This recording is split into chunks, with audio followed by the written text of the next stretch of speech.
Okay. Thank you all for joining the session. నమస్తే అందరికీ. Hello friends. ఈరోజు నేను గౌతమ బుద్ధుడి గురించి చెప్తాను. మనందరికీ తెలుసు చిన్నప్పటి నుంచి వింటూ వస్తున్నాము.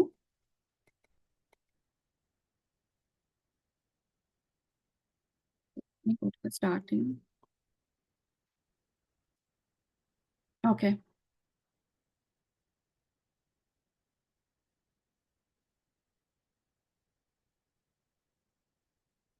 ఓకే. గౌతమ బుద్ధుడు ఓకే. మనం ఎప్పుడన్నా గాని మనకు స్పిరిచ్యువల్ పాత్‌లో ఉన్నప్పుడు ఆహ్, చాలా క్వెషన్స్ ఉంటాయి. అంటే లైఫ్ అంటే ఒక క్వెస్ట్ ఉంటుంది. జీవితం అంటే ఏంటి అని ఒక తపన ఉంటుంది తెలుసుకోవాలి అని. అలానే నాలెడ్జ్ అంటే ఒక థర్స్ట్ ఉంటుంది. ఆహ్, ఇంకా ఏదో జ్ఞానము తెలుసుకోవాలి అన్న ఒక తపన ఉంటుంది. సో, అలా ఉన్నప్పుడు మనము గౌతమ బుద్ధుడి యొక్క జీవితము, ఆయన చెప్పిన బోధనలు విని ఆచరిస్తే చాలు. సో, గౌతమ బుద్ధుడనే ఆయన అంటే ఆయన పురుషోత్తముల్లో కల్లా పురుషోత్తముడు. The best among the best is Gautama Buddha. So, ఎలా అయితే మనము జీసస్ క్రైస్ట్ ముందుగా ఒక ఎరా, తర్వాత ఒక ఎరా అని అనుకుంటామో, అలానే గౌతమ బుద్ధుడిది గూడా ఎలా అంటే ముందు ఒక ఎరా, తర్వాత ఒక ఎరా అని చెప్పుకోవచ్చు. ఎందుకంటే ఆయన ఇన్‌ఫ్లూయన్స్ అంత ఉంది. ఆల్ ఓవర్ భారతదేశంలో ఆయన ఇన్‌ఫ్లూయన్స్ అంత ఉందన్నమాట. ఆయన బోధనల వల్ల. అంతా ఆయన మొత్తం స్ప్రెడ్ చేశారు. ఆయన టీచింగ్స్ కూడా ఆయనకి జ్ఞానోదయం అయ్యాక అంతగనం ఆయన స్ప్రెడ్ చేశారు all over India. So, Gautama బుద్ధుడు పుట్టినప్పుడు తను హారోస్కోప్ అంటారు కదా! జాతకం చూపించినప్పుడు సెయింట్స్ వాళ్ళు చూసి చెప్పారు. ఆయన అయితే గనక ఒక మహాయోగి అవుతారు. లేకపోతే ఒక ఒక మహారాజు అవుతారు అని చెప్తారనమాట. సో, అయితే కానీ ఒక మహారాజు అవ్వాలి, ఒక మహా సామ్రాట్ అవ్వాలి అనంటే ఆహ్, ఆ పాత్ అనేది చాలా కష్టం కదా! చాలా ఎలా అంటే చాలా బ్లడ్ షెడ్ ఉంటుంది. చాలా మందిని చంపాల్సొస్తుంది. చాలా మందిని కోల్పోవాల్సొస్తుంది. ఆహ్, చాలా కింగ్‌డమ్స్ ఆక్రమిస్తే గాని ఒక మహా సామ్రాట్ అవ్వలేరు. సో, ఒక సామ్రాజ్యం తర్వాత ఇంకొక సామ్రాజ్యము. సో, అలా గెలుచుకుంటూ వెళ్ళాలి. అప్పుడే ఒక మహా సామ్రాట్ అంతటి మహా సామ్రాట్ అవ్వగలుగుతారు. లేదు అలెగ్జాండర్ ఎలా అయ్యారు? సో, అలా అన్నమాట. లేదు అనంటే ఆయన ఒక మహాయోగి అవుతారు అని చెప్తారన్నమాట. కానీ తను మహాయోగే అవుతారు అని ఆఖరిగా చెప్తారు. సో, గౌతమ బుద్ధుడు లుంబిని అనే ప్రదేశంలో పుడతారు. ఆయన శుద్ధోదన, మాయాదేవి అనే వాళ్ళకి జన్మిస్తారు. సో, ఆయనని సిద్ధార్థ అనే నామకరణం చేస్తారనమాట. వాళ్ళ తల్లిదండ్రులు ఆయనని చాలా బాగా చూసుకుంటారు. కాకపోతే వాళ్ళ అమ్మగారు ఆయన పుట్టిన 7 రోజులకే ఆవిడ దేహం వదిలిపెడతారు. వాళ్ళ ఎవరు చెల్లి చిన్నప్పటి నుంచి ఆయనని పెంచుతుంది. ఆమె పేరు గౌతమి. సో, వాళ్ళ తల్లిదండ్రులు చాలా బాగా ఆయనని పెంచుతారు. చాలా బాగా చూసుకుంటారు. ఆయనకి ఏ ఏ విద్యలు నేర్పించాలో ఒక సామ్రాట్ అవ్వడానికి, ఒక మహారాజా అవ్వడానికి ఏదేది నేర్పించాలో ఆ కళలన్నీ ఆయనకి నేర్పిస్తారనమాట. అలానే ఆయనకి చాలా జ్ఞానము ఏదైతే చదువు అవన్నీ గూడా ఆయనకి ఎంత నేర్పించాలో ఆయనని అంత ఎఫిషియంట్ పర్సన్‌గా చేస్తారు. సో, ఆయనకొక కరెక్ట్ ఏజ్ రాగానే ఆయనకి పెళ్లవుతుంది. సో, యశోధర అనే ఆవిడతో ఆయనకి పెళ్లవుతుందనమాట. తర్వాత ఆయనకొక కుమారుడు గూడా పుడతారు. ఆయన పేరు రాహుల్. సో, అలా ఆయన జీవితం గడుస్తూ ఉంటుంది. చాలా వైభోగంగా, చాలా బాగా గడుస్తూ ఉంటుంది. దేనికి కొదవ ఉండదనమాట. ధనానికి గానీ, అలా దేనికి గూడా కంఫర్ట్స్‌కి గానీ, అన్ని కంఫర్ట్స్ ఉంటాయి ఆయన లైఫ్‌లో. అలా ఉంటుంది. అలా అలా ఉన్నా గానీ ఆయనకెప్పుడు ఒకటే ఏంటంటే ఆందోళనగా ఉండేవారనమాట. ఏదో ఉంది. నేనేదో తెలుసుకోవాలి. ఇది కాదు నా జీవిత ధ్యేయం ఏదో ఉంది. అన్నది ఎప్పుడూ ఆయనకి లోపల ఒకటి వాయిడ్ అంటారు కదా! ఒక ఖాళీగా ఉండడము. అది ఏంటో నేను సాధిచ్చాలి అన్న ఎప్పుడూ ఆ విచారణలో ఉంటూ ఉంటారనమాట. సో, కానీ ఎలా అంటే ఎవరితో అన్నా మాట్లాడాలి అనంటే చాలా బాగా మాట్లాడతారు. అందరికి చాలా బాగా రెస్పెక్ట్ ఇస్తారు. చాలా బాగా ప్రవర్తిస్తారు. సో, వాళ్ళ తండ్రి శుద్ధోదన ఆయన చాలా జాగ్రత్తలు తీసుకుంటారు. గౌతమ బుద్ధుడు అలా ఒక యోగి అవ్వకూడదు అని చెప్పేసి. అలా అంటే తన రాజ్యం వదిలేసి వెళ్ళిపోవాలి కదా! సో, ఆయనకలా ఇష్టం లేదు. సో, అందుకని ఎలాంటి జాగ్రత్తలు తీసుకుంటారు అంటే వాళ్ళ రాజ్యంలో అసలు ఎవరు ముసలి వాళ్ళు ఉండరు. ఉన్నా గాని వాళ్ళకి తెల్ల జుట్టు ఉంటే నల్లగా రంగు వేసేయడము. ఎవరు రోగాలొచ్చిన వాళ్ళు ఉండగూడదు. సో, అందరూ చాలా సంతోషంగా ఉండాలి గౌతమ బుద్ధుడి ముందున్నప్పుడు నవ్వుతూ ఉండాలి. సో, ఆయనకి ఎక్కడా గూడా ఒక వైరాగ్యం రాకుండా, ఒక బాధ అనేది తెలియకుండా ఆ 4 గోడల్లో మధ్యలోనే రాజ్యంలో పెంచుతూ ఉంటారనమాట. కానీ వాళ్ళ తండ్రి ఎంత జాగ్రత్త తీసుకున్నా అతి సర్వత్ర వజ్రయేత అంటారు కదా! మనం ఎంత ఎక్కువ జాగ్రత్త తీసుకుంటే అంత దానికి విపరీతంగా అయ్యే ఛాన్సెస్ ఉంటాయి. ఎందుకంటే మనం ఎక్కువ ఫియర్‌ఫుల్‌గా ఒక దాని గురించి ఆలోచించి జాగ్రత్తలు తీసుకుంటున్నామంటేనే అక్కడ మనం ఆ ఫియర్‌నే పెంచి పోషిస్తున్నామనమాట. సో, అది మన ఎనర్జీ అంతా అక్కడికెళ్ళినప్పుడు ఎక్కడ ఎనర్జీ వెళ్తే అది గ్రో అవుతుంది కదా! సో, అలానే వాళ్ళ తండ్రి గారు ఏదైతే ఫియర్‌గా ఉంటారో అదే నిజమవుతుందనమాట. అది ఎలా ఒకరోజు ఆయన గౌతమ బుద్ధుడు నేను బయటికి వెళ్ళాలి. ఇన్ని రోజులు ఇక్కడే ఉన్నాను. బయటికెళ్ళి నేను విహారానికి వెళ్ళాలి అని చెప్పేసి ఆయన రథసారథిని తీసుకొని వెళ్తారనమాట. వెళ్ళినప్పుడు ఆయన చూస్తారు. అక్కడ ముసలి వాళ్ళని చూస్తారు. ఆయనకది ముసలి వాళ్ళని కూడా తెలీదు. ఏంటి వీళ్ళు ఇలా ఉన్నారు అని అడుగుతారనమాట. సో, తర్వాత రోగాలున్న వాళ్ళని చూస్తారు. అలానే ఒక చనిపోయిన వాళ్ళని, ఇలా రకరకాల మందిని అందరిని చూస్తారనమాట. అలా చూసినప్పుడు హ్మ్. అలా చూసినప్పుడు ఆయనకి ఏమనిపిస్తుంది అనంటే సో, ఇంతమంది ఉన్నారు. వీళ్ళు అంతా ఎందుకిలా ఉన్నారు అని అడుగుతారనమాట. అడిగితే వాళ్ళ రథసారథి అంటారు. ఏమంటారంటే ఇవన్నీ ప్రతి ఒక్కళ్ళు గో త్రూ అవ్వాలి కంపల్సరీగా. ఒక్క నిమిషం.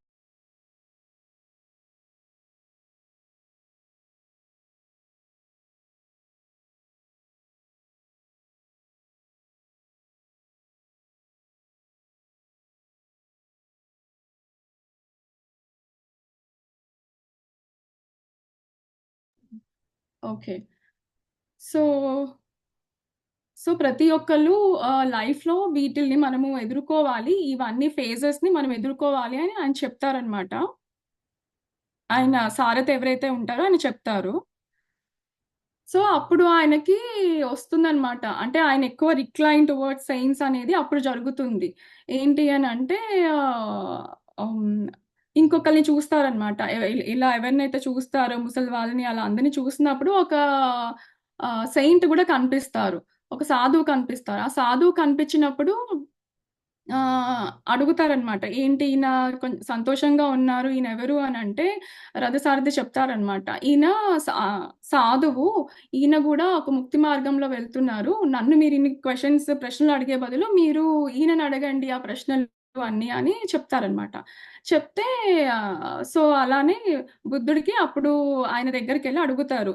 సో, మీరేం చేస్తున్నారు? మీరు చాలా సంతోషంగా ఉన్నారు అనంటే అప్పుడు ఆయన ఇస్తారనమాట. ఇలా గురువుగారున్నారు నాకు. నేను గూడా ఈ ముక్తి మార్గంలో వెళ్తున్నాను. సంతోషంగా అందుకు ఇలానే ఉంటున్నాను. సో, ఆ సాధనలన్నీ చేస్తున్నాను. కాబట్టే నేనిలా ఉన్నాను. కానీ నేనింకా తెలుసుకోవాల్సింది చాలా ఉంది. నువ్వు కావాలంటే నాతో రావచ్చు అన్నట్టుగా ఆయన అలా చెప్తారనమాట. సో, దాని తర్వాత గౌతమ బుద్ధుడు తను కొంతమంది గురువుగారి దగ్గరికి వెళ్తారు. వెళ్ళి వాళ్ళ దగ్గరికి వెళ్ళి ఆయన అడుగుతారనమాట. ఆహ్, సో, నాకు గూడా నేర్పిచ్చండి మీరు ఈ ముక్తి మార్గాన్ని ఎలా పొందాలి? దీన్ని నేనెలా సాధించాలి? వీటిలకి నేను ఏ ఏ సాధనలు చేయాలి? మీరేది బోధిస్తారో నాకు బోధించండి అనంటే, వాళ్ళు చాలా కఠినమైన క్రియలు, యోగాసనాలు, ముద్రలు, ఆసనాలు ఇలాంటి ప్రాణాయామాలు ఇలా చాలా చెప్తారనమాట. అవన్నీ ఆయన చాలా నిష్టగా ప్రాక్టీస్ చేస్తారు. అలా ఆయన 5:30 సంవత్సరాల వరకు ఆయన చాలా బాగా ప్రాక్టీస్ చేస్తారు. కానీ ఆయన ఎంత చేసినా గాని ఆయనకి ఏమంటారు ఆహ్, సాటిస్ఫాక్షన్ అనేది ఉండదు. ఏదో ఇంకా నేను చెయ్యాలి. ఇది కాదు. ఇంకా ఏదో చేసేదుంది అని ఆయనకి ఉంటదనమాట లోపల. సో, అలా ఉన్నప్పుడు ఆయన అప్పుడు అనుకుంటారు. లేదు ఇలా కాదు నాకు నేనుగా తెలుసుకోవాలి ఏంటి? ఈ జీవితం అనేది ఏంటి?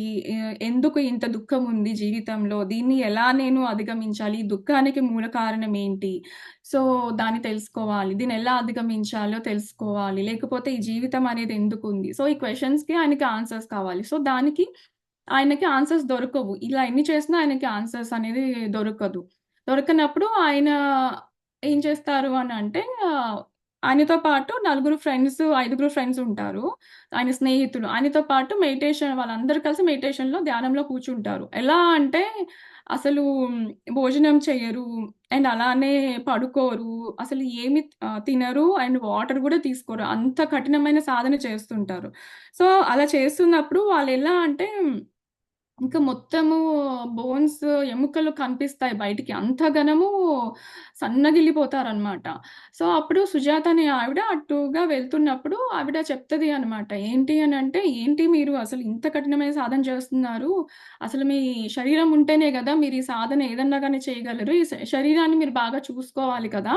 అని అది ఆవిడ అలా చెప్తారు. సలహా ఇస్తారు. చెప్పినప్పుడు ఆయన ఓకే. కరెక్టే కదా! ఈవిడ కరెక్టే చెప్పారు. ఫస్ట్ శరీరం ఉంటేనే కదా నేను ఏదన్నా గాని సాధించగలను. దాన్ని నేను ఫస్ట్ కాపాడుకోవాలి, బాగా చూసుకోవాలి అని చెప్పి ఆవిడ ఏదైతే పాయసం చేసిస్తారో అది ఆయన గ్రహిస్తారనమాట. తీసుకుంటారు. తీసుకున్న తర్వాత ఎవరైతే మిగతా ఫ్రెండ్స్ ఉంటారో వాళ్ళేమనుకుంటారు ఈయనేంటి ఇలా మనది నిష్టగా మనం కూర్చున్నది ఆయన బ్రేక్ చేసేసారు కదా! ఇది కరెక్ట్ కాదు. నువ్వు మాతో పాటు సాధనకి నువ్వు అర్హుడివి కాదు. మేము వెళ్ళిపోతాము. నిన్ను వదిలిపెట్టని వాళ్ళు వదిలిపెట్టి వెళ్ళిపోతారనమాట. కానీ గౌతమ బుద్ధుడు ఆయన అలానే కూర్చొని విచారణ చేస్తారనమాట. అంటే అప్పుడు విచారణ చేసినప్పుడు ఆయన ఏమని చేస్తారు అనంటే చిన్నప్పుడు పిల్లలకి చాలా ఎట్లా అంటే థర్డ్ ఐ అనేది యాక్టివ్‌గా ఉంటది. దివ్య చక్షువు యాక్టివ్‌గా ఉంటది. సో, వాళ్ళేంటంటే చాలా మంది ఆస్ట్రల్ మాస్టర్స్‌ని చూస్తారు. వాళ్ళకి చాలా ఎక్స్‌పీరియన్సెస్ గూడా ఒస్తాయన్నమాట. చాలా ఎక్స్‌పీరియన్సెస్ ఒస్తాయి. ఎలా అంటే చనిపోయిన వాళ్ళని చూస్తారు. సో, అలా రకరకాలుగా వాళ్ళకి అనుభవాలొస్తూ ఉంటాయి. సో, అలా వచ్చినప్పుడు జనరల్‌గా పెద్దవాళ్ళేంటి కొంతమంది ఎలా అయితే కొంచెం ఈ స్పిరిచువల్‌గా వాళ్ళకి కొంచెం ఇంక్లైన్డ్ ఎవరైతే ఉండరో వాళ్ళెలా అంటారంటే, "లేదు అలా ఏమీ లేదు. నీకేదో పీడకలొచ్చినట్టుంది. సో, మర్చిపో. అవన్నీ నువ్వు అలా ఆలోచించకు" అన్నట్టుగా పిల్లల్ని మనం ఏంటి నోరు మూపిచ్చేస్తారనమాట. కానీ ఎక్కువ స్పిరిచువల్‌గా ఇంక్లైన్డ్ ఉన్న వాళ్ళేంటి, "ఓహ్! అవునా మీ తాతగారు కనిపిచ్చారా? ఓతే కనిపిస్తే ఎలా ఉన్నారని అడుగు. అలానే వాళ్ళని క్వెషన్స్ అడుగు. వాళ్ళ సంగతులేంటో తెలుసుకో. నువ్వు గూడా ఏమైనా ప్రశ్నలుంటే అడుగు" అని అలా గైడ్ చేస్తారు. సో ఇక్కడ గూడా అలానే గైడ్ చేయాలి అన్నట్టుగా చెప్తున్నారనమాట. సో, ఎస్పెషల్లీ గౌతమ్ బుద్ధుడు ఇలా ఆలోచించినప్పుడు, ఆయన చిన్నప్పుడు గూడా ఆయన చాలా మంది ఆస్ట్రల్ మాస్టర్స్‌ని అలా చూస్తారు. చాలా అనుభవాలుంటాయనమాట ఆయనకి. సో, అప్పుడు ఆయన ఏ మెడిటేషను చెయ్యలేదు కదా! ఏ ధ్యానము చెయ్యలేదు. ఏ కఠినమైన సాధన గూడా ఆయన చెయ్యలేదు. చేయకుండానే ఆయనకి ఇన్ని అనుభవాలు ఎలా వచ్చాయి అని ఆలోచిస్తారు. సో, అంటే పిల్లలుగా ఉన్నప్పుడు మనము ఎక్కువ ఆ దేవుడి యొక్క స్థితిలో ఎక్కువ ఉంటామనమాట. అంటే we are more close to our true self. అలా ఉన్నప్పుడు మన బ్రీతింగ్ కూడా నేచురల్ బ్రీత్ అనేది ఉంటుంది పిల్లలకి. చాలా నేచురల్ బ్రెత్ ఉంటుంది వాళ్ళకి. సో, అలా నేచురల్ బ్రెత్ ఉన్నప్పుడు వాళ్ళు ఇంకా బాగా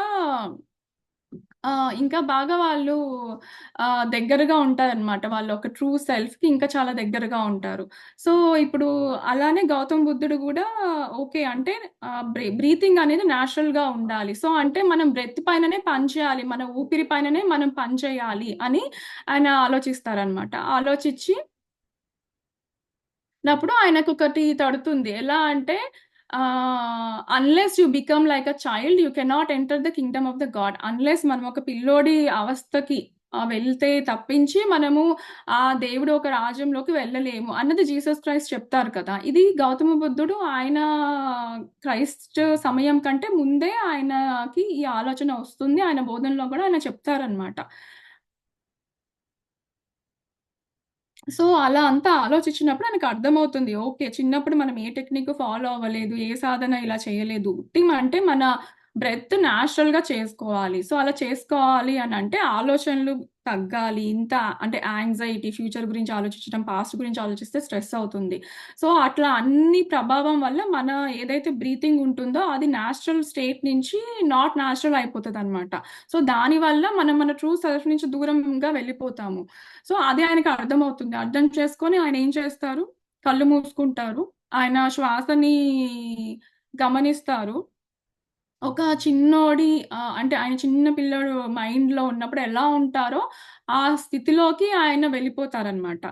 సో, ఇప్పుడెలా అయితే మనకి హిప్నోసిస్‌లో, రిగ్రెషన్ థెరపీలో ఎలా ఉంటుంది 20 సంవత్సరాలు అంటే ఒక ఒక 1 ఇయర్ మీరు బ్యాక్ వెళ్ళండి, 2 ఇయర్స్ వెళ్ళండి, 5 ఇయర్స్, 10 ఇయర్స్, 20 ఇయర్స్ చిన్న పిల్లోడుగా ఉన్నప్పుడు మీ ఎక్స్‌పీరియన్సెస్ ఏంటి? అప్పుడు ఆ స్థితిలోకెళ్ళండి అని అలా చెప్తారు కదా! సో, అలా ఆయన వెళ్ళిపోతారనమాట. హ్మ్. అలానే మనం ఇంకా డీప్‌గా వెళ్తే మనకి ఈవెన్ మదర్ ఒక వూమ్‌లో ఉన్నప్పుడు గూడా మనకి ఎలా ఉంటుంది ఆ అట్మాస్ఫియర్ అన్నది గూడా మనకు తెలుస్తుంది. ఇంకా బ్యాక్ వెళ్తే ఈవెన్ మన పాస్ట్ లైఫ్స్ అంతకుముందు జన్మలు ఎలా ఉన్నాయి, వాటిలో ఒక ఎక్స్‌పీరియన్సెస్ గూడా మనకి తెలుస్తాయన్నమాట. సో, అలా ఆయన మెడిటేషన్‌లో కూర్చుంటారు. కూర్చున్నప్పుడు తెల్లవారుజామున కూర్చుంటారు. సాయంత్రం అయ్యేటప్పటికి ఎలా ఉట్టి శ్వాసను అబ్జర్వ్ చేస్తూ కూర్చుంటారు. సో, సాయంత్రం అయ్యేటప్పటికి ఆయనకి థర్డ్ ఐ అనేది దివ్య చక్షు అనేది కంప్లీట్‌గా ఓపెన్ అయిపోతుందనమాట. సో, ఎలా అయితే రాత్రిలో సెగ్మెంట్స్ ఉంటాయి. రాత్రిలో అవస్థలుంటాయి. సో, ఒక అవస్థ ఏంటి అనంటే ఆహ్, అది ఎన్ని గంటల నుంచి అనంటే ఆహ్, సన్‌సె ఆహ్, ఫస్ట్ ఫ్రమ్ సన్‌సెట్ నుంచి 10 పీఎం వరకు ఒక అవస్థ. సె సెకండ్ రెండో అవస్థ వచ్చేసి 10 పీఎం టు 2 ఏఎం. థర్డ్ అవస్థ వచ్చేసి 2 ఏఎం టు సన్‌రైజ్. ఇలా 3 అవస్థల స్టేజెస్‌లో ఆయనకి ఒక్కొక్కటి అనుభవాలు అవుతూ ఉంటాయన్నమాట. సో, ఫస్ట్ అవస్థలో ఏమవుతుంది అనంటే ఆయనకి ఒక థర్డ్ ఐ యాక్టివేషన్ అనేది అవుతుంది. ఆయన ఆయన పాత జన్మలు, పాస్ట్ లైఫ్స్ అన్నీ చూసుకుంటారు. సో, అంటే ఆయన ఒక శరీర పరంపర బాడీ సిరీస్‌ని చూసుకుంటారు. శరీర పరంపర అంటే ఆయన ఒక జన్మలో ఆయన స్త్రీగా ఉంటారు, పురుషుడుగా ఉంటారు, నల్లగా ఉంటారు, తెల్లగా ఉంటారు. వేరే వేరే చోట్ల పుట్టి ఉంటారు. అలా ఆయన రకరకాలుగా ఆయనను చూసుకుంటారు. ఎలాంటి శరీరాలకు ఆయనకి లభించాయన్నది ఆయన చూసుకుంటారు. ఆ పరంపర అంతా ఆయనకి తెలుస్తుంది. ఫస్ట్ ఒక అవస్థలో. సెకండ్ అవస్థలో ఏంటంటే ఆయన కర్మ పరంపర తెలుస్తుంది. అంటే ఆయన చేసిన కర్మలు ఏమేమున్నాయి? ఆ కర్మల యొక్క హ్మ్, రిజల్ట్ అంటే వాటిని ఆయన ఎలా ఫేస్ చేశారు? ఆయన చేసిన పనులేంటి? దానివల్ల ఆయనకి పొందిన అనుభవాలు ఏంటి? అన్నది అవన్నీ గూడా ఆయన కర్మ పరంపర అనేది తెలుసుకుంటారు. ఇంక థర్డ్ అవస్థలో ఏంటంటే ఆయన కార్యకారణ సంబంధము. అంటే ఆహ్, అదొకటి reason for suffering and solution to end suffering. అంటే ఈ సఫరింగ్‌కి అసలు రీజన్ ఏంటి అన్నది ఆయనకి తెలుస్తుంది. అండ్ దీన్ని మనం ఎలా అధిగమించాలి అన్న దానికి గూడా ఆయనకి ఒక ఏమంటారు జవాబు అన్నది ఒక సొల్యూషన్ అనేది గూడా ఆయనకి దొరుకుతుందనమాట. సో, గౌతమ్ బుద్ధుడికి ఇదంతా ఈ అవస్థలన్నీ అయిపోయేటప్పటికి ఆయనకి హి ఈస్ అన్ ఎన్‌లైటెన్డ్ వన్ అన్నమాట. ఆయనకి he gets liberation. He is liberated. He has all the answers. ఆయనకున్న జ్ఞానమంతా ఆయన ఏంటి అన్నది జ్ఞానమంతా ఆయనకి తెలుస్తుంది. సో, అలా ఆయన గౌతమ బుద్ధుడు ఆయన బోధి వృక్షం కింద కూర్చుంటారు. అదేంటంటే ఫిగ్ ట్రీ అన్నమాట. తెలుగులో అంజూర అని అంటాము. సో, అప్పుడు దానికి బోధి ట్రీ అని పేరొచ్చింది. ఆయనకెక్కడైతే ఒక జ్ఞానం అనేది లభించిందో, సో, ఆయనకి ఆ పేరు ఆ చెట్టుకి అక్కడి నుంచే వస్తదనమాట. అది బీహార్, ఇండియాలో ఉంది. సో, ఇదెప్పుడు ఆయనకి ఎన్‌లైటన్‌మెంట్ అయింది అనంటే వైశాఖ పౌర్ణిమ రోజు ఆయనకి ఈ ఎన్‌లైటన్‌మెంట్ అనేది అయింది. సో, ఆయన బర్త్‌డే గాని, ఆయన ఎన్‌లైటన్‌మెంట్ అయిన రోజు గాని ఎవరైతే బుద్ధిస్ట్ వాళ్ళుంటారో దాన్ని వేసాక్ మాస్ అని చెప్పేసి వేసాక్ దినం అని చెప్పి గూడా ఆయన జన్మదినాన్ని, ఆయనకి ఎన్‌లైటన్‌మెంట్ అయిన రోజుని వాళ్ళలా సెలబ్రేట్ చేసుకుంటూ ఉంటారనమాట. సో, ఎప్పుడైతే గౌతమ బుద్ధుడికి ఈ జ్ఞానోదయం అవుతుందో, ఆయన ఏవైతే ఆయన టీచింగ్స్ ఉన్నాయో అవి మనం చెప్పాలి. ఇప్పుడు నాకేదైతే జ్ఞానం వచ్చిందో అది నేను 10 మందికి చెప్పాలి కదా! అని అక్కడి నుంచే ఆయనకి స్టార్ట్ అవుతదనమాట. డెఫినెట్‌గా. ఎందుకంటే ఆయన ఈ స్టేజ్‌కి రాడానికి ఇంత చాలా గోస్ త్రూ అనమాట. సో, ఎంతో హార్డ్‌షిప్స్ ఎదుర్కోవాలి. ఎన్నో కష్టాలు, ఎన్నో ఎదుర్కొని ఎంతో సాహసం ఉండాలి. ఒక అంకిత భావం. చాలా డెడికేషన్ ఉండాలి. చాలా ధైర్యం ఉండాలి. సో, ఇవన్నీ ఆయన అధిగమించి చేసి ఇన్ని ఆబ్‌స్టికల్స్ వచ్చినా ఆయన అలానే ఒకదాని తర్వాత ఒకటి అధిగమించి ఆయన జర్నీని ఇంతవరకు ఒక ఎన్‌లైటన్‌మెంట్ ఒక జ్ఞానోదయం వరకు ఆయన సాగిచ్చారు. సో, అది ఎంత కష్టంతో కూడుకున్నది కదా! సో, ఆయనకప్పుడు ఏమనిపిస్తుందో అంటే, ఈ ప్రాసెస్‌లో చాలా మంది గివ్ అప్ ఇచ్చేస్తారు. చాలా మంది ఇది నిజంగా నిజమేనా అని రకరకాల క్వెషన్స్ ఒస్తాయి. ప్రశ్నలొస్తాయి. కొంతమంది వదిలేస్తారు. కొంతమందికి సరిపోదు. స్ట్రెంత్ సరిపోదు. కొంతమందికి అంటే అంత డెడికేషన్‌గా ఉండదు. సో, ఆ జన్మ వాళ్ళు ఏమి ఎక్కువ చేయలేకపోతారు. ఎంత వాళ్ళకి కున్నా వాళ్ళు సాధించలేకపోతారు. సో, బేసికల్‌గా. సో, ఇలా చాలా ఉంటాయని నేను అందరి గురించి ఆలోచించి ఆయనకేమనిపిస్తుందంటే, లేదు నేను నాదేదైతే నాకు తెలిసిందో అది నేను ధర్మ ప్రచారం చేయాలి అని ఆయనకి ఆల్రెడీ ఆలోచిస్తూ విచారణ చేస్తూ ఉంటుంటే అప్పుడు ఒక ఆస్ట్రల్ మాస్టర్ గూడా వచ్చి చెప్తారనమాట. నువ్వు ధర్మ ప్రచారం చెయ్యి. నీకేదైతే జ్ఞానం లభించిందో నువ్వు ధర్మ ప్రచారం చెయ్యి అని చెప్తారనమాట. సో, సో, అప్పుడు ఆయనకి ఆహ్, ఆలోచన ఫస్ట్ ఆయన గురువులెవరైతే ఉంటారో, ఆయన ఫస్ట్ వెళ్తారు కదా గురువులు. వాళ్ళ గురించి ఆలోచిస్తారు. సో, వాళ్ళ గురించి ఆలోచించినప్పుడు ఆయనకి ఆల్రెడీ తన థర్డ్ దివ్య చక్షువు కంప్లీట్‌గా తెరుచుకుంది కాబట్టి, ఆయన దివ్య చక్షువు ద్వారా చూస్తారనమాట. ఎవరున్నారు? వాళ్ళెక్కడున్నారు? అని చెప్పి. చూసినప్పుడు ఆయనకర్థమవుతుంది. వాళ్ళు ఆ శరీరంలో లేరు. వాళ్ళు ఆ శరీరాన్ని వదిలేసారు అని వాళ్ళకి తెలుస్తుందనమాట. ఆయనకు తెలుస్తుంది. తెలిసాక ఓకే. ఇంకా అప్పుడేమి చేయలేరు కదా! అప్పుడు ఆయన నెక్స్ట్ ఎవరి గురించి ఆలోచిస్తారంటే, ఆయనతో పాటు ఉన్న స్నేహితుల గురించి ఆలోచిస్తారు. ఎవరైతే ఐదుగురు మిత్రులున్నారు కదా! వాళ్ళ గురించి ఆలోచిస్తారు. ఆలోచించినప్పుడు ఓకే. వీళ్ళు ఇక్కడ పర్టిక్యులర్ ప్లేస్‌లో ఉన్నారు అని చెప్పేసి అలా సారనాథ్, కాశీ దగ్గర వీళ్ళుంటారనమాట. సో, అక్కడికి ఆయన వెళ్తారు. ఈయన గాయాలో ఉన్నారు. ఆ గాయా నుంచి అక్కడికి వెళ్తారనమాట. సో, అక్కడికి వెళ్తున్నప్పుడు వాళ్ళ ఫ్రెండ్స్‌కి ఫస్ట్ థాట్ చూడంగానే ఏంటి ఈయన మళ్ళీ మన దగ్గరికి వచ్చారు. అప్పుడు వదిలేసొచ్చేస్తారు కదా! సో, వాళ్ళు అలా అంతా ఆలోచిస్తుంటారు. కానీ ఆయన దగ్గరికి వచ్చే కొద్దీ ఒక తేజస్సు ఉంటదనమాట. ఒక ఆరా ఉంటది కదా! ఆల్రెడీ ఈస్ అవేకెంట్ వన్ కదా! సో, ఆయనకొక మంచి తేజస్సు, ఒక ఆరా ఉంటదనమాట. ఆ ఆరాని దగ్గరకొచ్చే కొద్దీ వాళ్ళలో చేంజెస్ వచ్చేస్తాయి. తెలియకుండానే ఒక హ్యాపీనెస్, పరవశంలోకి వెళ్ళిపోతారనమాట. సో, అంతగనము గౌతమ బుద్ధుడి ఒక ఆరా ఉంటుంది. సో, అలా చూసి ఒక స్నే స్నేహితుడి దగ్గరకొచ్చి గౌతమ అని పిలుస్తాడనమాట. ఏంటి గౌతమ ఇలా వచ్చావు అని పిలుస్తారు.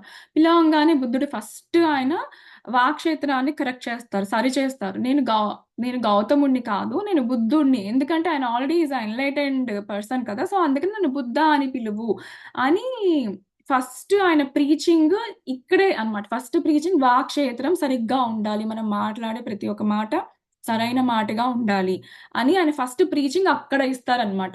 ఆయన ఫ్రెండ్‌కి, ఆయన స్నేహితుడికి ఇస్తారు. సో, దాని తర్వాత వాళ్ళ స్నేహితుల్ని కూర్చోబెడతారు. మీరు గూడా ధ్యానంలో కూర్చోండని కూర్చోపెడతారు. కళ్ళు మూసుకోండి, శ్వాసని అబ్జర్వ్ చేయండి అని చెప్పి అదే చేతులు ఇంటర్లాక్ చేసుకోండి. ఏదైతే మనం కూర్చుంటామో పొజిషన్ అలా కూర్చొని వాళ్ళని ఒక 2 గంటల తర్వాత వాళ్ళకి గూడా వాళ్ళ ఒక దివ్య చక్షువు ఓపెన్ అవుతుంది. వాళ్ళు గూడా అదే అంతకుముందు జన్మలు వాళ్ళెందుకు వచ్చారు? వాళ్ళ ఒక జీవిత ధ్యేయం ఏంటి? వాటెవర్ ద ఎక్స్‌పీరియన్సెస్ అవన్నీ వాళ్ళు గో త్రూ అవుతారు. సో, అవన్నీ అయ్యాక ఇంక వాళ్ళు గౌతమ బుద్ధుడితోనే ఉండాలి. ఆయన ప్రీచింగ్స్ ఆయన ఎక్కడికెక్కడికి వెళ్తే అక్కడికి వెళ్ళడము, అలా ధ్యాన ప్రచారం చేయడము. సో, ఆయన ఏదైతే గౌతమ బుద్ధుడు ఒక సంఘం ఉంటుందో, ఆ సంఘంలో వాళ్ళొక పార్ట్ అయిపోతారనమాట. సో, అలా ఆయన ధ్యాన ప్రచారము అక్కడి నుంచి స్టార్ట్ అవుతుంది.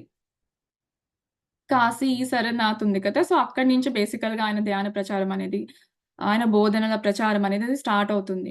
సో, గౌతమ బుద్ధుడి టీచింగ్స్‌లో మెయిన్‌గా ఏంటంటే మనం మైండ్‌ఫుల్‌నెస్‌గా ఉండాలి. అంటే మనం అవేర్‌నెస్‌లో ఉండాలి. ఆ క్షణంలో ఉండాలి. సో, అవేర్‌నెస్ పైన ఆయన చాలా చెప్తారనమాట. అవేర్‌నెస్‌గా ఉండాలి. ప్రతి క్షణం అవేర్‌నెస్‌లో ఉండాలి అని చెప్తారు. కంపాషన్‌గా ఉండాలి. కరుణతో ఉండాలి. అండ్ ఎథికల్ లివింగ్ అంటే ఒక కరెక్ట్ అయిన జీవన శైలి అనేది ఉండాలి అని చెప్తారనమాట.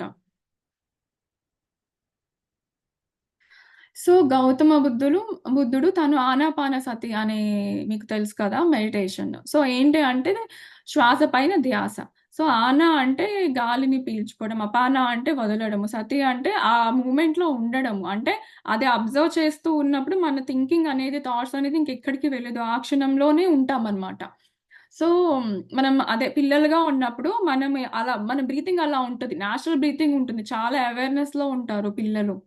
అది మనం పెద్దగా అయ్యే కొద్దీ ఎలా అయితే ఈ మెటీరియలిస్టిక్ వరల్డ్ ఇన్‌ఫ్లుయెన్సెస్ ఉంటాయి, కండిషనింగ్ ఉంటుంది, ఎక్స్‌పీరియన్సెస్ ఉంటాయి. అంటే పెద్దవాళ్ళు గూడా నువ్వు ఇలా ఎక్కువ నవ్వుతే ఏడవాల్సొస్తది. ఇలా ఏవో ఒకటి కండిషనింగ్స్. సో, దాంతో భయం పట్టుకుంటది. ఓహ్! ఎక్కువ నవ్వగూడదు నేను మళ్ళీ ఏడుస్తాను. సో, అది నిజమా? కాదా? అన్నది పక్కన పెడితే సో, అలా చాలా కండిషనింగ్ అంటే ఫాల్స్ కండిషనింగ్. సో, అలా పిల్లలు ఏదైతే నేచురల్‌గా ఉన్ ఉంటారో జాయ్‌ఫుల్‌గా ఉన్న పిల్లలకి భయాలు అలా అంతా పెట్టేసి వాళ్ళు ఒక నేచురల్ ఫ్లో బ్రెత్ నుంచి ఒక ట్రూ సెల్ఫ్ నుంచి దూరం చేస్తూ ఉంటారనమాట పెద్దవాళ్ళు వాటెవర్. సో వాళ్ళు కూడా వాళ్ళది కూడా తప్పేం ఉండదు. వాళ్ళకి వాళ్ళ పేరెంట్స్ చెప్తారు. వాళ్ళకి వాళ్ళ పేరెంట్స్ చెప్తారు. సో అలా కొనసాగుతూ వస్తూ ఉంటది. సో అందుకనే ఏంటంటే చైల్డ్‌హుడ్ అనేది ఎప్పుడు పారడైజ్. ఎలా అంటే అడల్ట్‌హుడ్ అనేది ఇట్స్ పారడైజ్ పోవడం అన్నమాట. అంటే పారడైజ్ అంటే స్వర్గము. పిల్లలు ఒక స్వర్గంలో ఉంటారెప్పుడు. కానీ పెద్దగా అయ్యాక ఆ స్వర్గం అనేది పోతుంది. సో, ఆ స్వర్గాన్ని మనం ఏంటంటే మళ్ళీ చూడాలి. అంటే చవి చూడాలి. ఆ స్వర్గాన్ని మళ్ళీ మనం ఎక్స్‌పీరియన్స్ చేయాలన్నమాట. అదెలా జరుగుతుంది అనంటే ఆనాపానసతి మెడిటేషన్ త్రూ జరుగుతుంది. ఎప్పుడైతే మనం ఒక నేచురల్ బ్రీతింగ్‌లోకి వస్తామో అది పాసిబుల్ అవుతుంది. సో, గౌతమ బుద్ధుడు అని ఏమని చెప్తారు అనంటే, ఐ యామ్ అనేది అసలు లేదు. ఐ యామ్ అనుకుంటే అంటే నేను అన్నది లేదు. నేను అనుకుంటేనే అది లిమిటెడ్ అయిపోతుందనమాట. సో, సొసైటీ యొక్క డెఫినిషన్, సమాజం యొక్క డెఫినిషన్ ఏంటి? నేనొక తల్లిని, నేనొక కూతురిని, నేనొక మనవరాలిని, నేనొక వాటెవర్ బ్లా బ్లా. నేనొక లేకపోతే ఉద్యోగస్తురాలిని. సో, ఇలా రకరకాలుగా నేను ఇది, నేను అది అన్నది అసలు అది డజంట్ ఎగ్జిస్ట్. అదసలు లేనే లేదు అని ఆయన చెప్తారనమాట. నేను అన్నది సర్వత్రా ఉన్నది నేనే అని ఆయన ప్రబోధం చేస్తారు. ఎవరిని వారు వాళ్ళే ఉద్ధరించుకోవాలి. అంటే మనల్ని మనమే టేక్ కేర్ చేసుకోవాలి. ఎవరు వచ్చి మనల్ని టేక్ కేర్ చేయరు. ఎక్కువ అంతా మనము దేవుడి పైన భారమేసేస్తాము. నువ్వే చూసుకోవాలి అని చేతులెత్తేస్తాము. అలా కాదు. ఎవరో వచ్చి మనల్ని కాపాడరు. మన లైఫ్ ఒక హీరోస్ మనమే అవ్వాలి. అంతగా we should be our own heroes. ఎవరో హీరో బయటెక్కడా లేరు. ఆ హీరో మనమే ఎందుకు అవ్వకూడదు? ఎవరో ఎందుకు మనల్ని ఎప్పుడు చూసుకోవాలి? లేకపోతే మన ఎమోషన్స్ ఆర్ వాటెవర్ గాని so dependent on other people. Okay. వాళ్ళు నవ్వుతే నవ్వడము, వాళ్ళు ఏడిపిస్తే ఏడవడము, లేకపోతే అలా అంటే ఒకళ్ళ పైన ఒక ఎమోషన్ అనేది డిపెండ్ అయ్యి అనేది ఉండకూడదు. అలా ఎమోషనల్లీ ఇండిపెండెంట్ ఉండాలి. అండ్ ప్రతి రకాలుగా you should take care of yourself financially, personally, emotionally in all ways of your life. You have to be your own hero. So, అదే ఆయన చెప్తున్నారనమాట. You should always analyse yourself. నువ్వేంటో నువ్వు first తెలుసుకో. నిన్ను నువ్వు ప్రతి క్షణం అనలైజ్ చేసుకుంటూ ఉండు. ఈరోజు ఎలా గడిచింది రోజు? ఈరోజు నేనెలా ఉన్నాను? ఎలా ప్రవర్తించాను? ఏది సరి చేసుకోవాలి? అండ్ అంటే మన లైఫ్‌ని మనమే లీడ్ చేసుకోవాలి. మన పాత్‌ని మనమే సమకూర్చుకోవాలి. మనకేమేమి కావాలో అన్ని దానికి సమకూర్చుకొని మనం ఎలా లీడ్ చేసి వెళ్ళాలి అదంతా మనకి మనమే చేసుకోవాలి. ఎవరి పైననో మనం వదిలిపెట్టకూడదు. గైడెన్స్ అనేది ఒక గురువు దగ్గర తీసుకోవచ్చు. కానీ వాళ్ళే అంతా మనకి చేయాలి అని అనుకోకూడదు. సో, మనమే ఏదన్నా గాని మనమే టేక్ కేర్ చేసుకోవాలి బేసికల్‌గా. అది ఆయన చెప్తున్నారనమాట. సో, కర్మ గురించి కూడా ఆయన ఏం చెప్తారు అనంటే, సత్కర్మ చేయమని చెప్తారు. ఆస్పీషియస్ ఏదన్నా గాని ఆస్పీషియస్ కర్మ ఏదన్నా మంచి పనులు చేయడము. సో, అలా. సో, గౌతమ బుద్ధుడు ఏం చెప్పారు అనంటే, నిర్వాణ హ్యాపీనెస్ అదే ఆహ్, ట్ ఇది పరమానందం అంటారు కదా! బ్రహ్మానందము, పరమానందము. సో, అలా అల్టిమేట్ హ్యాపీనెస్ అన్నమాట. విశ్వాసం అనేదే అంటే మన పైన మనకున్న విశ్వాసమే మన బంధువు. కంటెంట్‌మెంట్ అంటే సంతృప్తిగా ఉండడమే పెద్ద ధనమనమాట. మన శరీరము ఆరోగ్యంగా ఉండడమే పెద్ద మనకి ఏమంటారు ప్రాఫిట్. మన మనస్సు గూడా చాలా కంటెంట్ అంటే సంతృప్తి. అదే మనకి గొప్ప ధనము. సో, మనల్ని మనం బిలీవ్ చేసుకోవడమే మనకి ఒక బెస్ట్ బంధువు. సో, ఎప్పుడైతే సఫరింగ్ ఉండదో అదే మనకి అల్టిమేట్ బ్లిస్. అదే ఒక అల్టిమేట్ జాయ్ అన్నమాట. ఒక పరమానందము అదే. సఫరింగ్ ఎప్పుడైతే ఉండదో, దుఃఖం ఎప్పుడైతే ఉండదో. సో, దీనికి ఆయన చెప్పేదేంటంటే మీరు ఒక మెడిటేషన్ ధ్యానం అనే దాన్ని మీరు వెపన్‌గా యూజ్ చేసుకోండి. ఇదే మనకి పెద్ద వెపన్ అన్నమాట. సో, అందుకనే ఆయన ఎప్పుడు ఎవరొచ్చినా ఆయన దగ్గరికి ఆయన ఫస్ట్ వాళ్ళని మెడిటేషనే చేపిస్తారు. ధ్యానం చేపిచ్చాకనే ఆయన తర్వాత ఏదైనా గాని బోధన చేసేవాళ్ళన్నమాట. సో, మెడిటేషన్ అనేది మనం ధ్యానం అనేది ఎలా ప్రాక్టీస్ చేయాలి అనంటే, ఎలా అయితే మనం సంగీతం అభ్యసించే అప్పుడు ఎంత బాగా అభ్యసిస్తారు కదా! ఒక కరెక్ట్ టోన్, కరెక్ట్‌గా పదాలు పలకడం గానీ, సో, ఆ నొటేషన్స్ కరెక్ట్‌గా పలకడం గానీ, అవంతా చేయడానికి చాలా అభ్యసిస్తారు సంగీతం నేర్చుకునే వాళ్ళు కదా! సో, అలా మనం ఎంత ప్రాక్టీస్ చేస్తాము, ఒకసారి, 2 సార్లు ఎంత ప్రాక్టీస్ చేస్తే అంత పర్ఫెక్ట్ అవుతాం కదా! మ్యూజికల్ ఇన్‌స్ట్రుమెంట్ నేర్చుకున్నా గానీ. ఫస్ట్ ఔట్ ఆఫ్ ట్యూన్ వెళ్ళిపోతది. కరెక్ట్‌గా నోట్స్ కరెక్ట్‌గా పడవు. స్ట్రింగ్‌దయితే కరెక్ట్‌గా నోట్స్ పడవు. అవి గుర్తుండాలి. కరెక్ట్‌గా మనం ప్రెస్ చేయాలి. సో, అలా అంతా ఉంటది కదా! సో, ఎంత బాగా మనం ప్రాక్టీస్ చేస్తే మనకు అంత పట్టొస్తుంది. ఆ ఒక్క వాటెవర్ మనం ఒక ట్యూన్ పైన. సో, అలా మనము ధ్యానం గూడా అంత బాగా మనం అభ్యాసం చేయాలి. అంత బాగా మనం ధ్యానం చేయాలి అని చెప్తారనమాట. అంటే ఎలా చేయాలంటే ప్రతి ఒక్క క్షణము అవేర్‌నెస్‌లో ఉండాలి. అలా మనము చేసుకోవాలి అన్నట్టుగా చెప్తారు. దాన్నే ఏమంటారంటే బుద్ధ తత్వం అంటారనమాట. To be in aware every second is బుద్ధ తత్వ. అదే బుద్ధుడి ఒక తత్వము. అంటే బుద్ధుడు ప్రతి క్షణము అవేర్‌నెస్‌లో ఉంటారనమాట. అంటే ఎరుకలో ఉంటారు. మనము అవేర్‌నెస్‌లో ఉన్నప్పుడు ఎరుకలో ఉంటేనే అది అమృతంతో సమానము. ఎరుకలో లేకపోవడం అనేది మరణంతో సమానము.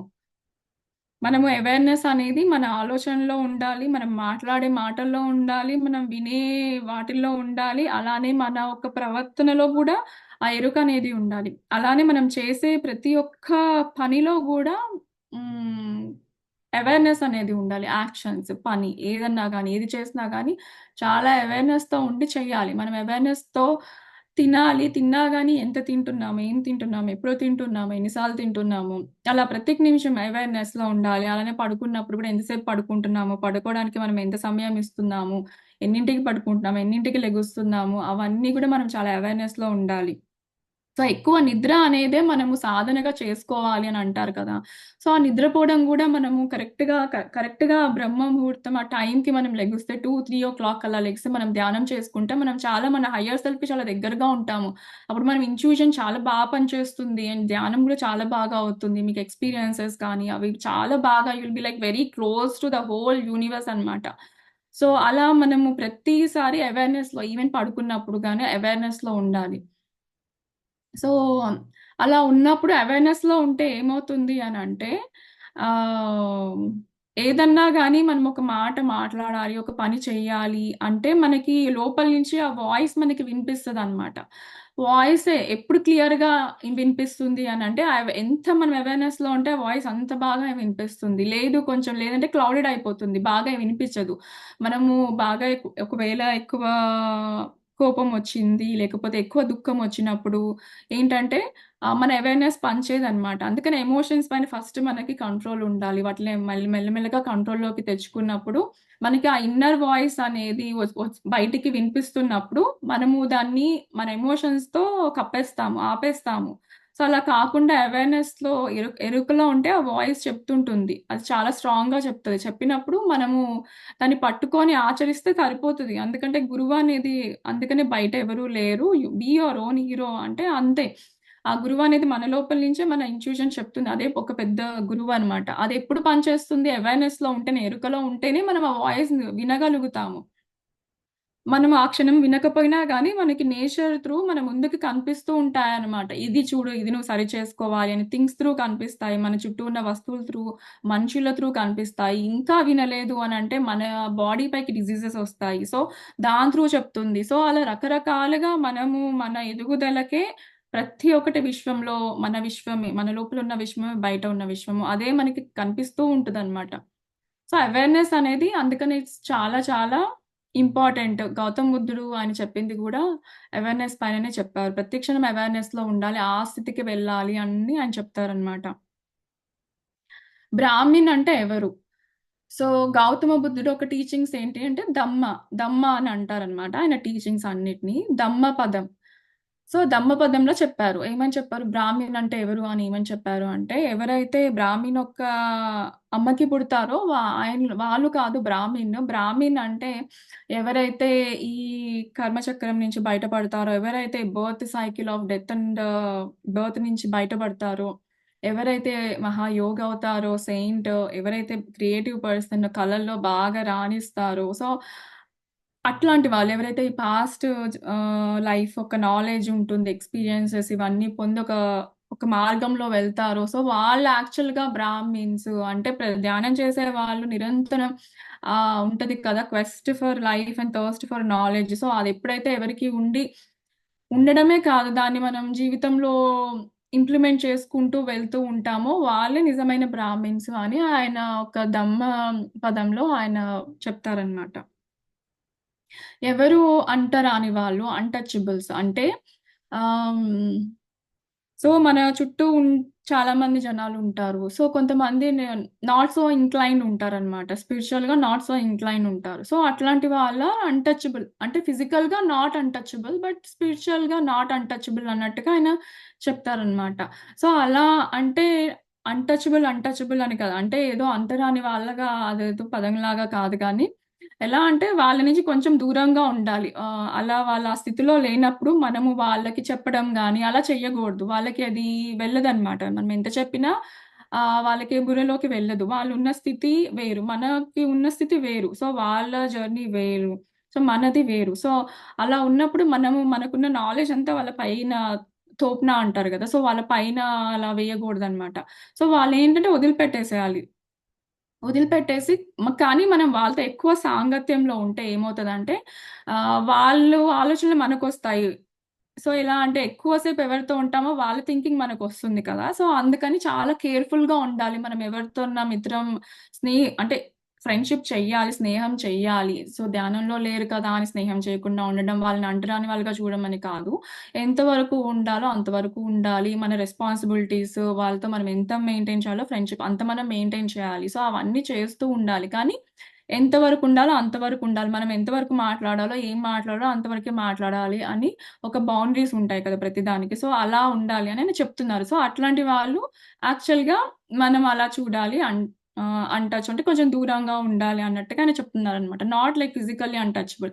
సో, అది పోగా ఏంటంటే హిందూయిజంలో సర్టెయిన్ పీపుల్ ఆర్ అన్‌టచబుల్ అన్నట్టుగా అలా వచ్చేసింది. But that is not what actually it meant అనమాట. అండ్ బ్రహ్మ విహార అంటే ఏంటి? అంటే బ్రహ్మ విహార్‌లో గౌతమ్ బుద్ధుడు చెప్తారనమాట. మనము ఒక ఆత్మజ్ఞానిగా ఉన్నప్పుడు మనం ఎలా ప్రవర్తించాలి అని ఆయన చెప్తారు. సో, ఏమని చెప్తారు అనంటే, మనకంటే ధనవంతులుగా ఉన్న వాళ్ళతో మనం ఎప్పుడూ ఒక మైత్రిలో ఉండాలి. ఆ మైత్రి అనేది మనము మెయింటైన్ చేయాలి అని చెప్తారు. ఏంటంటే మనకంటే పూర్‌గా ఉన్నవాళ్ళు అంటే ధనంలో గాని అలా తక్కువగా ఉన్న వాళ్ళ పైన మనం కరుణ చూపిచ్చాలి అని చెప్తారనమాట. ఇంకా మనకంటే ఈ స్పిరిచువల్‌గా బాగా అడ్వాన్స్‌డ్‌గా ఉన్న వాళ్ళకి మనం డివోటెడ్‌గా అంటే ముదిత్వం అంటారు కదా! సో, అలా డివోటెడ్‌గా ఉండాలి అని చెప్తారు. మనకంటే తక్కువగా స్పిరిచువల్‌గా ఇంక్లైన్డ్ ఉన్న వాళ్ళతో ఏంటంటే, మనము ఎక్కువ పేషెన్స్‌తో, ఉపేక్షతో ఉండాలి, పేషెన్స్‌తో ఉండాలి అని చెప్తారనమాట. దాన్ని ఆయన బ్రహ్మ విహార్ అని అంటారు. ఆత్మజ్ఞాని ఇలా ఉండాలి సొసైటీలో అని ఆయన చెప్తారు. సో, మనకు తెలుసు కదా! బుద్ధం శరణం గచ్చామి, ధమ్మం శరణం గచ్చామి, సంఘం శరణం గచ్చామి అని చెప్పేసి. సో, బుద్ధం శరణం గచ్చామి అనంటే ఒక మాట, మనం చేసే పని, మన ఒక జీవన పరిస్థితి అంటే మన లైఫ్ స్టైల్, మన జీవన శైలి కూడా ఒక బుద్ధుడిలాగా ఉండాలి. బుద్ధుడి జీవన శైలి ఎలా ఉందో మన జీవన శైలి అలా ఉండాలి. బుద్ధుడి మాట ఎలా మాట్లాడతారో మన మాట అలా ఉండాలి. బుద్ధుడు చేసే పనులెలా ఉంటాయో మనం చేసే పనులు గూడా అలా ఉండాలి. అదే బుద్ధం శరణం గచ్చామి అనమాట. ధమ్మం శరణం గచ్చామి అనంటే ఆహ్, నథింగ్ బట్ సజ్జన సాంగత్యము. సో, అలాంటి వాళ్ళతోని పాత్‌లో ఉన్న వాళ్ళతో మనం ఎక్కువ సాంగత్యం చేయాలి. అప్పుడే మన గ్రోత్ అనేది గూడా ఉంటుంది. సో, అలా సజ్జన సాంగత్యం అనేది కంపల్సరీగా చేయాలి. ఇంకా సంఘం శరణం గచ్చామి అంటే ఏదైతే బుద్ధుడి యొక్క ప్రవచనాలు ఉన్నాయో వాటిని మనం వినాలి. అలానే ఆచరించాలి కూడా. సో, వాటి శరణంలో ఉండాలి.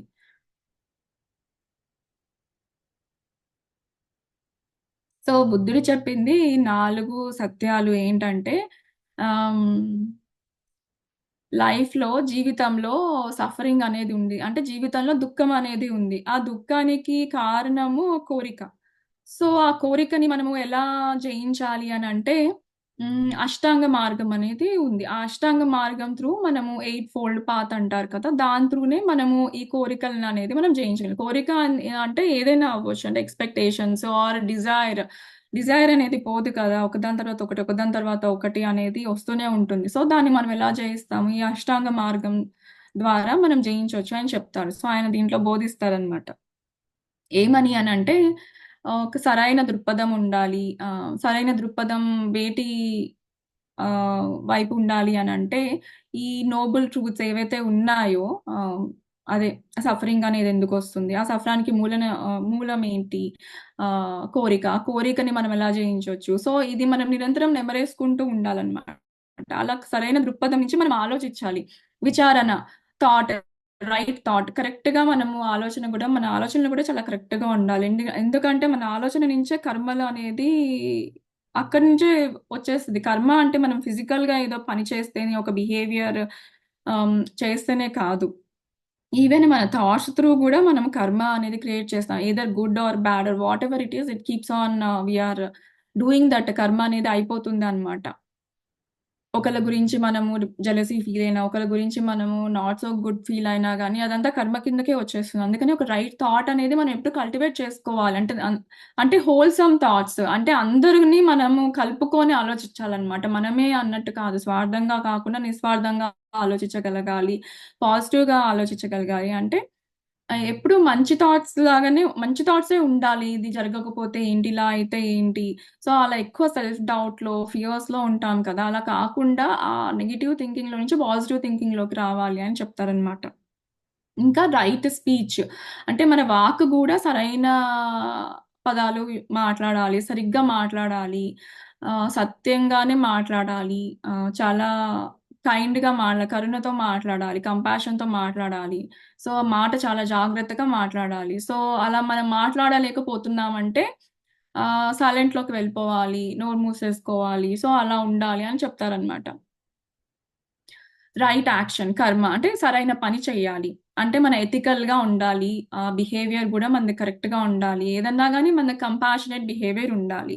సో, అలా లేనప్పుడు మనం సైలెంట్‌లోకి వెళ్ళిపోవడమే. అప్పుడు మన ఎమోషన్స్‌ని మనము మళ్ళీ చూసుకోవాలి. ఎలాంటి ఎమోషన్స్ ఫీల్ అవుతున్నాము. సో, ఎమోషన్ వచ్చింది. సో, నెక్స్ట్ నేను ఈ పని చేస్తాను. సో, మన బిహేవియర్ మనకే తెలుస్తుంది. అప్పుడు మనం ఎలా కంట్రోల్ చేసుకోగలుగుతాం. ఓకే. ఈ ప్లేస్ నుంచి మనం ఆ ప్లేస్ నుంచి మనం వెళ్ళిపోవడము. లేదా నాకు వేరే పనుందని చెప్పి వెళ్ళిపోవడము. అలా వాటెవర్. సో, మీ మీ గురించి మీకే తెలుస్తుంది కదా! మన గురించి మనకే తెలుస్తుంది. ఒక సిట్యుయేషన్ వచ్చినప్పుడు దీనికి మనం ఎలా రియాక్ట్ అవుతామా? రెస్పాండ్ అవుతామా? ఓకేలే రెస్పాండ్ అయ్యే స్టేజ్ లేదు. రియాక్ట్ అయ్యే స్టేజ్‌లోకే వెళ్తున్నాము అనంటే, అప్పటికప్పుడు we should visit the steps అన్నమాట. ఓకే. ఇలా అవుతుంది. నెక్స్ట్ స్టెప్ నేను ఇది వేస్తాను. సో, బెస్ట్ థింగ్ ఏంటంటే just go from that place. So, అలా మన ప్రతి కర్మ యాక్షన్ గూడా మనము చూసుకుంటూ ఉండాలి ప్రతి క్షణం. అదెప్పుడు పాసిబుల్ మన అవేర్‌నెస్‌లో ఉంటేనే అది పాసిబుల్ అవుతుంది. లేదంటే మనొక ప్యాటర్న్ ఉంటుంది కదా! ప్రతి ఒక్క దానికి అందరికి ఒక ప్యాటర్న్స్ ఉంటాయన్నమాట. ఒక సిట్యుయేషన్ వచ్చినప్పుడు వ్యక్తి అలానే బిహేవ్ చేస్తాడు. సో, ఆయనకి ఒక ప్యాటర్న్ పడిపోయింది. దాని నుంచి ఆయన బయటికి రాలేడు. బయటికి రావాలంటే ఆయన ప్రయత్నం ఇక్కడే. ఆయన డెడికేషన్ అనేది ఇక్కడే ఆయన మొత్తం డిటర్మినేషన్ ఇక్కడుంటుంది. ఎలా ఓకే. నాకిప్పుడు ఈ ప్యాటర్న్ నడుస్తుంది. నేను నుంచి బయటికి రావాలి అని ఫస్ట్ ఒక అవేర్‌నెస్‌లోకి రావాలి. ఆ క్షణం ఆయన అది ఆలోచించాలి. ఆ థాట్ ఆ క్షణం ఆయనకి రావాలి. వచ్చినప్పుడు అప్పుడు దాన్ని నివారించడానికి ఆయన ఏం చేయాలో స్టెప్స్ తీసుకోవాలి. సో, ఒక ప్యాటర్న్‌ని మనం బ్రేక్ చేయాలంటే ఇట్ విల్ టేక్ టైమ్. స్లోగా మెల్లమెల్లగా ఒక్కొక్క స్టెప్ టు స్టెప్ త్రూ మనం ఆ ప్యాటర్న్‌ని మనం బ్రేక్ చేయగలుగుతామనమాట. సో, అలా ప్రతి ఒక్క కర్మ అనేది గూడా ఎలా అంటే మనము చాలా అవేర్‌నెస్‌తో చేయాలి. సో, ఆయన చెప్తారు ఎథికల్‌గా పనులుంటాయి. ఎథికల్ పనులు చేయాలి. కంపాషనేట్‌గా ఉండాలి. కరుణతో ఉండాలని చెప్తారు. రైట్ లైవ్లీవుడ్ జీవనోపాధి. జీవనోపాధి అనంటే మనం ఏదైనా అంటే ఏదైనా చేస్తున్నా గాని అది కూడా సరైన ప్రొఫెషన్ ఉండాలి. ఎవరికీ హాని కలిగించే పనులు మనం చేయకూడదు. అలా మన జీవనోపాధి మనం వెతుక్కోకూడదు అని చెప్తారు. రైట్ ఎఫర్ట్ అంటే శ్రద్ధ. ఏదన్నా గాని గూడా రైట్‌ఫుల్‌గా మనము ఎఫర్ట్ చేయాలి. ఒక మంచి పాజిటివ్ మైండ్‌తో మనము ఎఫర్ట్ అనేది చేయాలి. చేస్తే అప్పుడు దాని రిజల్ట్ గూడా కరెక్ట్‌గా వస్తుందనమాట. అలా కాకుండా మనము ఏదో పెట్టుకొని చేస్తే పని అది సక్రమంగా గూడా అవ్వదు. దాని కర్మ అనేది ఆ ఫలితం గూడా మనకి ఎప్పుడో అప్పుడు వస్తుంది డెఫినెట్‌గా. సో, అలానే రైట్ మైండ్‌ఫుల్‌నెస్. సో, ఆ కాన్సంట్రేషన్ నథింగ్ బట్ ఏకాగ్రత, రైట్ మైండ్‌ఫుల్‌నెస్‌తో ఉండాలి. అవేర్‌నెస్‌తో ఉండాలి. ఆ ప్రెజెంట్ మూమెంట్‌లో ఉండి, ఆ థాట్స్ అప్పుడు ఎట్లాంటి థాట్స్ వస్తున్నాయి. So, not so positive thoughts అయితే దాన్ని మనం పాజిటివ్ థాట్స్ కింద మలుచుకుంటూ ఉండాలి. నిరంతరము అంటే మన థాట్స్ స్కానింగ్ చేసుకుంటే ఒక గంట సేపు మనకు తెలుస్తుంది ఎవ్రీ గంటకి ఆర్ పోనీ ఒక పూట మార్నింగ్, మధ్యాహ్నము, ఈవినింగ్ ఒక క్షణం ఆగి, ఒక నిమిషం ఆగి కళ్ళు మూసుకొని నేనేం ఆలోచిస్తున్నాను ఇప్పటి వరకు అంటే మనకు తెలుస్తుంది మన థాట్స్ ఏంటి అని చెప్పేసి. సో, ఆ థాట్స్‌ని అప్పుడు మనము చేంజ్ చేసుకోవాలనమాట. అది ఒకవేళ మనకి అంటే మనకి నచ్చని థాట్ అయితే నెగెటివ్ థాట్ అయితే నాట్ సో పాజిటివ్ అయితే మనం పాజిటివ్ థాట్ కింద చేంజ్ చేసుకోవాలి. ఇది యాక్చువల్‌గా మనం ప్రతి ఒక్క 1 అవర్‌కి చేస్తే చాలా ఇంకా బెస్ట్ రిజల్ట్స్ ఉంటాయన్నమాట. మన ఫీలింగ్స్ ఏంటి? సరిగ్గా ఫీల్ అవ్వాలి. Jealousy feeling or whatever not so good feelings ఉంటాయో వాటిల నుంచి మనము బయటికి రావాలి. గుడ్ ఫీలింగ్స్‌లోకి రావాలి. అండ్ మనం చేసే పనులు గూడా సరిగ్గా ఉండాలి. మైండ్‌ఫుల్‌గా ఉంటే మనం కరెక్ట్ యాక్షన్సే చేస్తామనమాట. కరెక్ట్ పనులే చేస్తాం. అలానే రైట్ కాన్సంట్రేషన్ అంటే నథింగ్ బట్ మెడిటేషన్. ఒక ధ్యాన స్థితిలో ఉంటే మనకి ఎక్కువ క్లారిటీ ఉంటుంది. మనకేం కావాలి? ఏదైనా పని చేయాలంటే కూడా అది ఎలా సక్సెస్‌ఫుల్ అవుతుంది? ఎక్కువ ఫోకస్డ్‌గా ఉంటాం. అదే పని డిస్ట్రాక్షన్స్ ఉండవు. ఎప్పుడు డిస్ట్రాక్ట్ అవుతాము. ఎప్పుడైనా గాని మనం ఫ్యూచర్, పాస్ట్ ఆలోచిస్తూ ఎప్పుడు వాటిల్లోనే ఉంటున్నప్పుడు మనం యాక్చువల్‌గా ఫోకస్ అంతా, ఎనర్జీ అంతా అటు వెళ్ళిపోతుంది.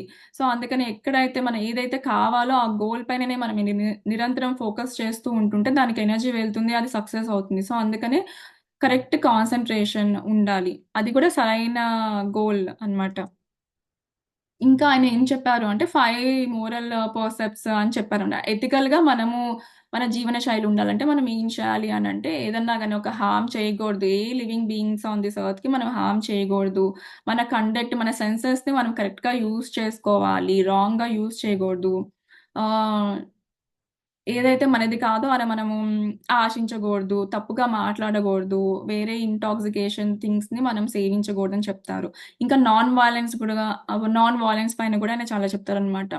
Liberation means non violence. మనం నాన్ వయలెన్స్‌గా ఉండాలి అంటే, నాన్ వయలెంట్‌గా ఉండాలి అనంటే, ఏ జీవిని మనము చంపగూడదు. సో, అట్లాంటి గుణం మనము పెంపొందించుకోవాలి. అప్పుడే మనం ఆ లిబరేషన్ అనే దానికి మనం దగ్గరగా వెళ్తాము. 14 కమెండ్‌మెంట్స్. సో, అంటే దీంట్లో ఆయన ఏమని చెప్పారు అనంటే, మన బిగ్గెస్ట్ మిస్టేక్ ఏంటి అనంటే టు లూజ్ హిమ్సెల్ఫ్. మన మనల్ని మనం కోల్పోవడము. అదే మన బిగ్గెస్ట్ మిస్టేక్. అంటే మన ట్రూ సెల్ఫ్‌కి మనం ఎక్కువ దూరంగా వెళ్ళిపోతూ ఉండడమే మనం చేసే తప్పు. సో, అలా ఆయన ఇలా ఒక 14 చెప్పారనమాట. గ్రేటెస్ట్ గిఫ్ట్ ఏంటి జీవితంలో అంటే జనరస్‌గా ఉండడము. అది గ్రేటెస్ట్ గిఫ్ట్ అంటాం. అలా largest depth in human life అంటే హార్ట్ ఫెల్ట్ ఫీలింగ్స్‌తో ఉండడము.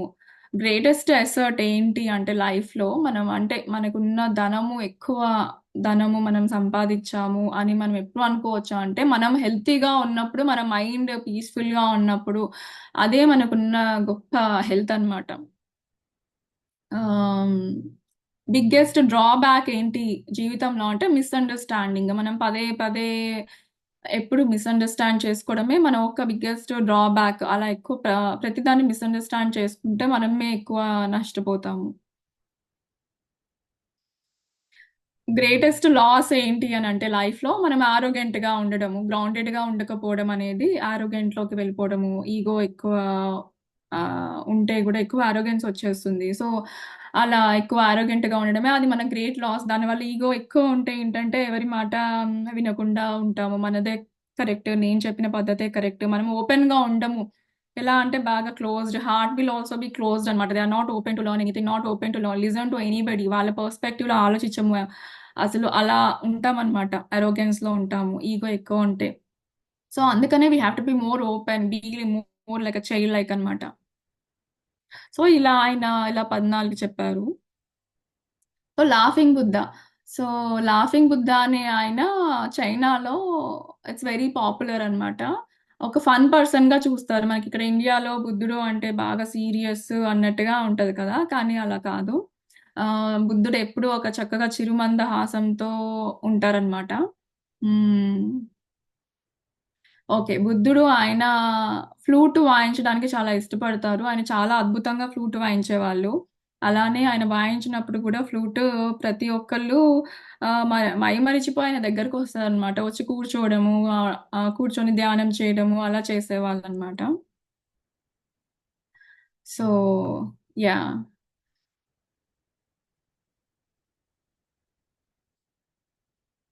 Yeah! Thank you so much everybody ఇప్పటి వరకు విన్నందుకు. మీకు ఆల్రెడీ తెలుసు మనం చిన్నప్పటి నుంచి వింటూనే వస్తున్నాము గౌతమ బుద్ధుడి గురించి. నాకెందుకనో మొన్న ఒక కలలాగా వచ్చింది. విజన్‌లాగా వచ్చింది. మెడిటేషన్ చేశాక వచ్చిందనమాట ధ్యానం చేశాక. అప్పుడు గౌతమ బుద్ధ అని ఇలా వర్డ్స్ కనిపిచ్చాయి. సో, అందుకనే నేను ఓకే. మనకి జ్ఞానం ఇంకా కావాలి. ఏదో ఇంకా మనం దీంట్లో తెలుసుకోవాలి అని ఆయన గురించి ఇంకా ఎక్కువ చదవడం అంతా చేశాను. చేశాక అనిపిచ్చింది. ఓకే. ఇదే నాలెడ్జ్ షేర్ చేద్దాము అందరితోటి. మళ్ళీ ఒకసారి మీకు గూడా ఒక నెమరు వేసినట్టుగా ఉంటదని నేనిది చూజ్ చేసుకొని చెప్పాను ఈరోజు. Thank you so much for listening also. Thank you. Let me start sharing.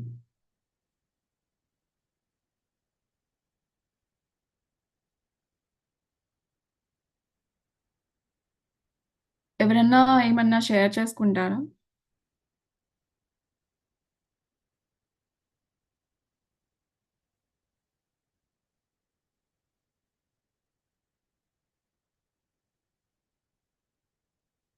యాక్చువల్‌గా మనము ఒక్క గౌతమ బుద్ధుడి టీచింగ్స్ ఫాలో అయినా చాలా ఇంప్లిమెంట్ చేసినా సరిపోతుంది.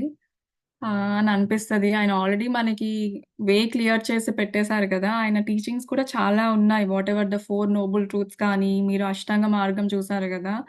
సో, ఇంకా అంతకంటే ఏముంటది రైట్ స్పీచ్, రైట్ యాక్షన్స్ ఆహ్, కదా! రైట్ థాట్ ఇంక ఇంతకంటే ఏముంటాయి ethical living. So, everything he said ఎలా ఉండాలి, మనం ఏం చేయాలి అండ్ ధ్యానం గూడా ఎలా చేయాలి అని ఆయన చాలా క్లియర్‌గా ఆయన everything he said in this. In his teachings యాక్చువల్‌గా. So, yeah! యాహ్! సంధ్యారాణి గారు.